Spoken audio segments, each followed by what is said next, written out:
Ameublement Tanguay en première ligne. Aujourd'hui, à l'Esprit sportif, le Québec se déconfine graduellement, mais qu'en est-il du monde du sport? Les jeunes, ils veulent jouer, ils veulent se comparer, ils sont dans leur développement. Le judoka Antoine Valois-Fortier, toujours dans l'incertitude face aux prochains Jeux. Les athlètes, on fonctionne beaucoup avec des horaires d'entraînement stricts, des objectifs clairs, un calendrier très bien établi. Donc, de perdre tout ça, ça a assurément nécessité une période d'adaptation. Et les plongeurs des programmes sport-études sur les tremplins du PEPS.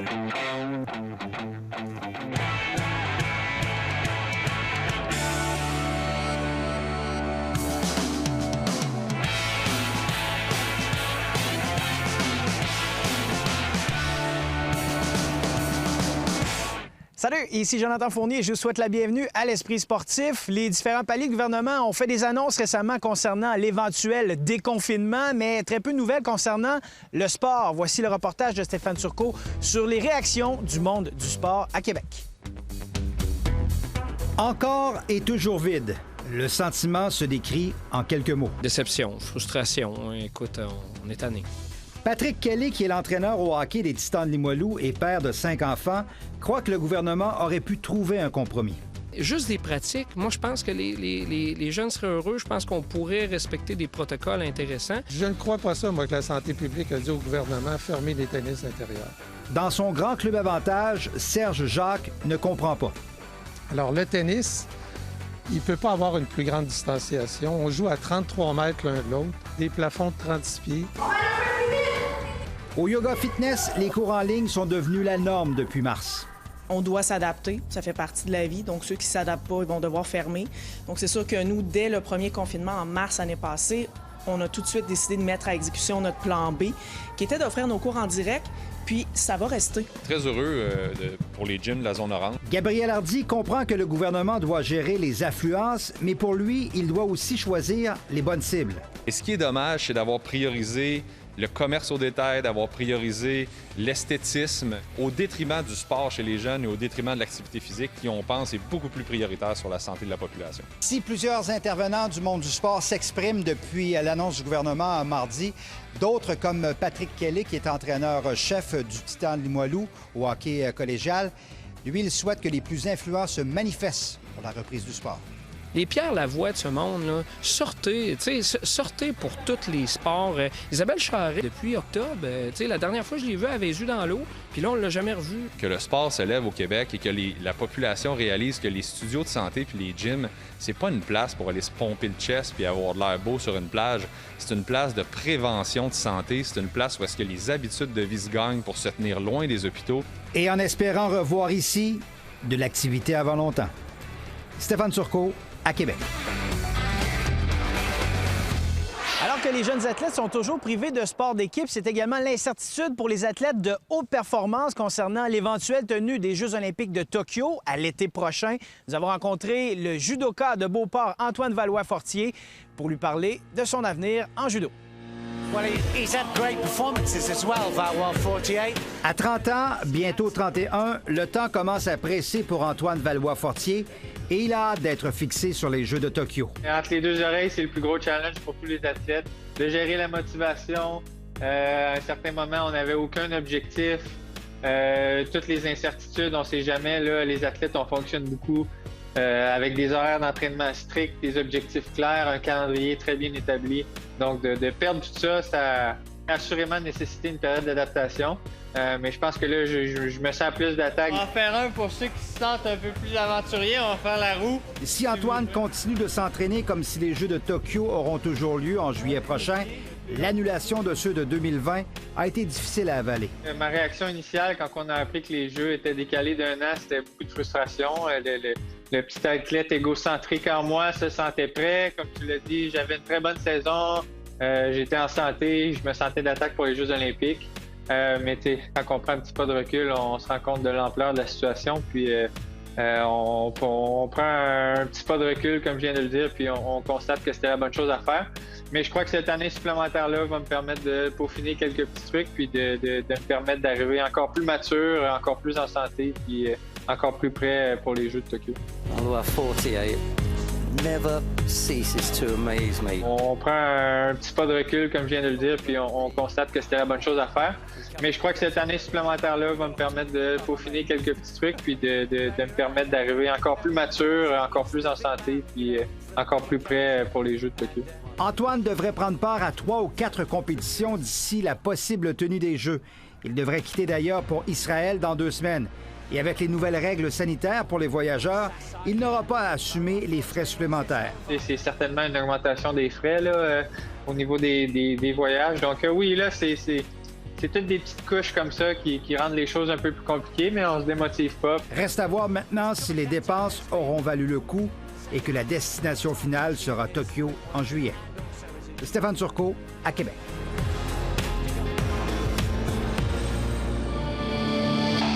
Félix Auger-Aliassime a lancé sa saison 2021 de belle façon en remportant son match de 2e tour à l'Omnium Murray River mercredi à Melbourne, en Australie. Pour l'occasion, le 3e favori du tournoi défait le Japonais Yuichi Sugita au compte de 6-3 et 6-1.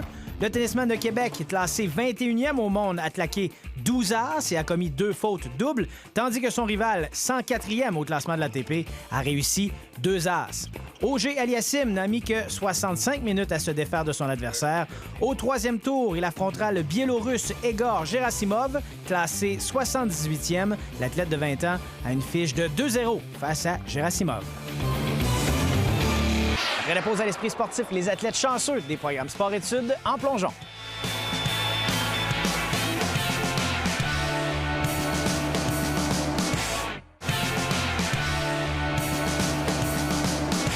Le sport du plongeon, comme tous les autres sports, a été très affecté par la pandémie, tant au niveau compétitif que récréatif. Malgré le fait qu'il s'agit d'un sport individuel, la plupart des athlètes devraient s'entraîner en équipe, donc interdit en ce moment par les différentes mesures sanitaires. L'exception sont les étudiants athlètes des différents programmes sport-études en plongeon. Coup d'œil à ce groupe de chanceux qui peuvent toujours sauter des tremplins du PEPS.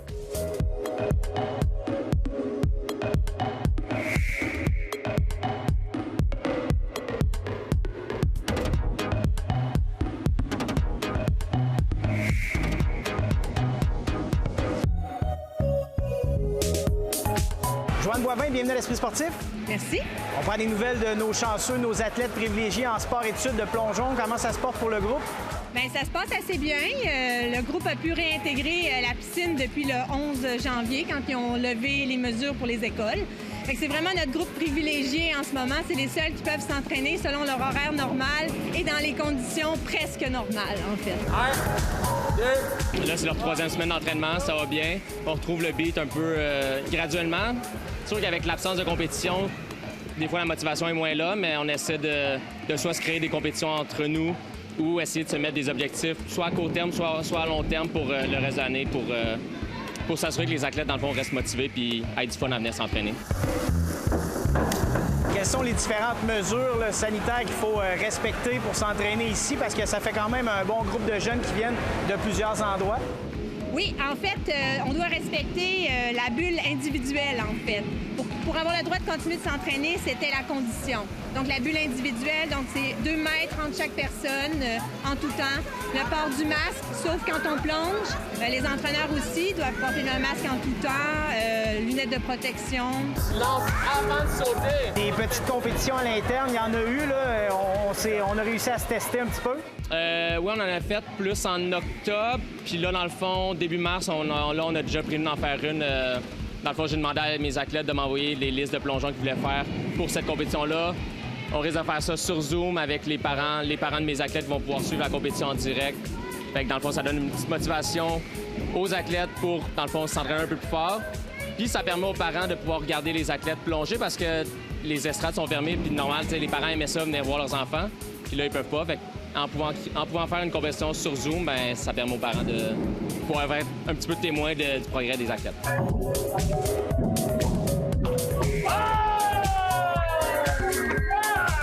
a bien été, c'était quand même le fun, c'était motivant.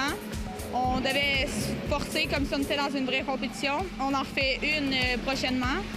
Fait que dans le prochain mois, on va vraiment travailler fort afin d'obtenir nos objectifs pour ce compé-là. On a hâte que ça recommence, puis on fait de notre mieux pour travailler fort, puis en prévoyant que ça recommence bientôt. Là. À la fin, assure-toi d'aller faire le practice un petit peu plus tôt. Est-ce que les jeunes du sport-études, les chanceux qui peuvent continuer à s'entraîner, vont prendre une petite longueur d'avance, peut-être sur ceux qui n'ont pas cette chance? Ben oui, je pense que, tu sais, faut pas se leurrer, là. Je pense que oui, ils ont une longueur d'avance sur tous les autres programmes. Par contre, tous les programmes sport-études au Québec s'entraînent. Donc, tous les autres athlètes des autres clubs s'entraînent. Fait que de ce côté-là, je pense que ça va être équitable là, quand il y aura des compétitions pour ces jeunes-là. Par contre, les groupes de soir, eux autres, ben là, il va peut-être falloir qu'on attende un peu plus. Puis d'ailleurs, c'est un peu ça la préoccupation un peu partout au Québec dans les clubs. C'est la progression, la fenêtre de développement qu'on est en train de perdre avec nos jeunes là, en ce moment. Des groupes du soir. Je travaille pour recommencer à monter mes gros plongeons. Étant donné la période des fêtes, on n'a pas pu travailler là-dessus. Fait que remonter nos gros plongeons, notre liste pour la compétition, puis vraiment travailler sur les points techniques pour améliorer nos plongeons.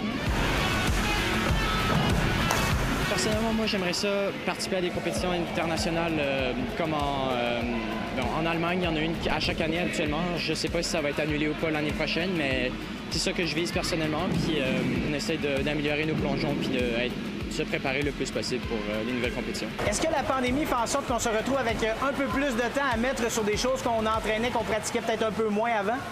Bien, effectivement, vu qu'il n'y a pas de compétition qui arrive, donc on peut vraiment prendre beaucoup de temps pour travailler la base, puis aussi bâtir des nouveaux plongeons, parce que souvent, dans une saison normale, il y a des compétitions à peu près au mois. Donc, ça nous laisse moins de temps pour vraiment bâtir des nouveaux plongeons. Puis, quand mettons, avant de bâtir un plongeon qui va être au 7 mètres, ça prend plusieurs étapes. Puis là, bien, on a un peu l'opportunité d'avoir beaucoup de temps dans nos mains pour justement prendre notre temps puis s'assurer quand on va monter les nouveaux plongeons, bien, ils vont être bien faits. Fait que, oui, c'est mauvais parce qu'on n'a pas de compétition, mais dans un autre côté, c'est bon parce que là, on peut vraiment travailler la base puis monter les nouveaux plongeons. On va vous souhaiter le retour à la normale le plus rapidement possible. Merci bien. On l'espère. Merci beaucoup. Alors, c'est tout pour l'Esprit sportif. Encore une fois, ce fut un plaisir. Je m'appelle Jonathan Fournier. À la prochaine. Ciao.